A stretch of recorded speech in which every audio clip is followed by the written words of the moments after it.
जिलों में मौसम विभाग का येलो अलर्ट है। दरअसल रायसेन, सागर, दमोह में भारी बारिश को लेकर आशंका जताई गई, जबकि पन्ना, सतना, रीवा में भी भारी बारिश को लेकर अलर्ट जारी किया गया है।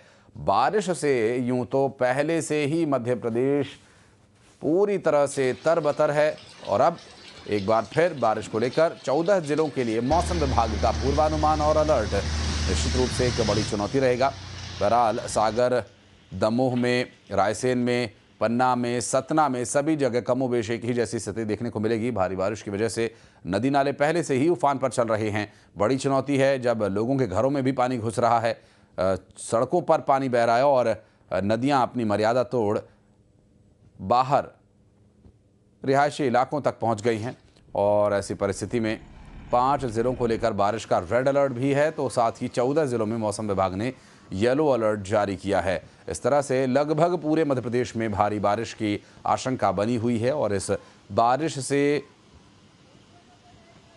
जो परिस्थितियां उत्पन्न होंगी उसे देखते हुए ये कहा जा सकता है कि चुनौती अभी ख़त्म नहीं हुई है और ये समस्या अभी बनी रहेगी कुछ और दिन, चूँकि जिस तरह से भारी बारिश की वजह से नदी नाले उफान पर हैं, कई जगह पर पुल और पुलिया के ऊपर से पानी बह रहा है, तो कई जगह पर भारी बारिश की स्थिति एक और चुनौती बनकर सामने आ सकती है। मौसम विभाग की तरफ से इसका पूर्वानुमान जताया गया। हमारे सहयोगी वासु चौरे इस वक्त हमारे साथ जुड़ गए, चलिए उनके पास चलते हैं, बात करेंगे उनसे। वासु, पहले से इतनी चुनौतियां हैं, नदी नाले उफान पर हैं और तालाब अपनी मर्यादा तोड़ करके अब आगे बढ़ चले हैं और ऐसे में 5 जिलों में रेड अलर्ट, 14 जिलों में येलो अलर्ट, एक और चुनौती की ओर इशारा कर रहा है मौसम विभाग। निश्चित तौर पर आशीष, देखिए, और इसी तरीके का मौसम आने वाले करीब करीब 1 सप्ताह तक बने रहने का जो अनुमान है वो जारी किया गया है, क्योंकि मध्य प्रदेश में बारिश कराने वाला कोई एक सिस्टम एक्टिव नहीं है, बल्कि 3-4 ऐसे सिस्टम बन रहे हैं जो लगातार मध्य प्रदेश में जो एक हैवी रेन देखने को मिल रहा है उसका कारण बनते हुए नज़र आ रहे हैं। विंध्य से लेकर महाकौशल तक, महाकौशल से आपका मालवा वाला पूरा रीजन हो, निमाड़ वाला पूरा रीजन हो, हर जगह झमाझम बारिश का जो दौर है वो लगातार जारी है। बीते 2-3 दिन पहले देखें आप तो एक 4-5 दिन का ब्रेक ज़रूर मानसून से मिला था, लेकिन उसके बाद से लगातार एक बार फिर तेज बारिश का दौर शुरू हो गया। और अभी आप भी बता रहे थे कि बरगी डैम के गेट फिर से दोबारा खोलने पड़े हैं और बरगी डैम के जब गेट खोले जाते हैं तो निचले स्तर पर काफ़ी ज़्यादा जो पानी है वो बढ़ जाता है। मां नर्मदा पर ये पूरा डैम बना हुआ है और उसके चलते, क्योंकि नर्मदा मध्य प्रदेश के अधिकांश इलाकों को कवर करते हुए बहती है, तो फिर वहाँ पर बाढ़ जैसे जो हालात हैं वो बनने लगते हैं और फिर आम लोगों के लिए कहीं ना कहीं परेशानियां जो है वो बढ़ जाती हैं। नर्मदा के अलावा भी जो मध्य प्रदेश की अन्य मुख्य नदियां हैं उन पर जो डैम बने हुए हैं, चाहे रायसेन के पनासा की बात करें तो उसके भी गेट जो हैं वो खोले गए हैं और लगातार वहां से भी पानी जो है वो रिलीज किया जा रहा है। तालाब अपने फुल टैंक लेवल की ओर बढ़ रहे हैं। हालांकि जिस तरीके से बारिश हुई है उसका एक अच्छा संकेत अगर आप देखें तो ये भी है कि आने वाले समय में जो पानी की आवश्यकता है उसकी स्टोरेज ज़रूर हो गई है, लेकिन जाहिर सी बात है कि अगर अतिशय ज़्यादा बारिश होती है तो फिर वो नुकसान का कारण भी स्वाभाविक है और चुनौतियां ऐसे में रहेंगी प्रशासनिक स्तर पर भी और आम लोगों को भी इस समस्या से जूझना पड़ेगा। ग्रामीण क्षेत्रों में ज्यादा परिस्थिति बिगड़ती दिख रही है। ऐसे में वासु, बहुत शुक्रिया आपका इस पूरे मामले पर जानकारी देने के लिए। एहतियाती कदम उठाने होंगे लोगों को भी और सावधान रहने की आवश्यकता है। बात करेंगे छत्तीसगढ़ की, तो यहां भी बारिश का दौर जारी है और प्रदेश में हर तरफ पानी ही पानी है। कोरबा से कवर्धा तक, जांजगीर चांपा से जशपुर तक बाढ़ और बारिश से जनजीवन अस्त व्यस्त हो चला है। नदी नालों में उफान है, पुल पुलिया डूब गए हैं, गांव टापू बन गए हैं, सड़कें तालाब में बदल गई हैं। और आप ये देखिए तस्वीरें हम आपको दिखा रहे हैं, जहां पर ये 8 तस्वीरें इस वक्त आपकी स्क्रीन पर आप देख सकते हैं। कोरबा, सक्ती, जांजगीर चांपा, बिलासपुर, कवर्धा, अंबिकापुर, बलरामपुर, जशपुर में भारी बारिश हो रही है। तो मौसम विभाग ने कई जिलों में बारिश को लेकर अलर्ट भी जारी किया हुआ है। तो ये जो स्थिति बन रही है भारी बारिश की वजह से, इससे अभी कुछ और दिन इसी तरह से जूझना पड़ेगा। दरअसल राजधानी रायपुर में भी जोरदार बारिश से ये चुनौती बनी हुई है क्योंकि लोगों के घरों में पानी घुस रहा है और बीती रात यहाँ जोरदार बारिश हुई और बारिश से सड़कों पर पानी जमा हो गया, घरों के अंदर पानी घुस गया। और ये बारिश के बाद क्या सूरत हाल है आप देखिए तस्वीरों में।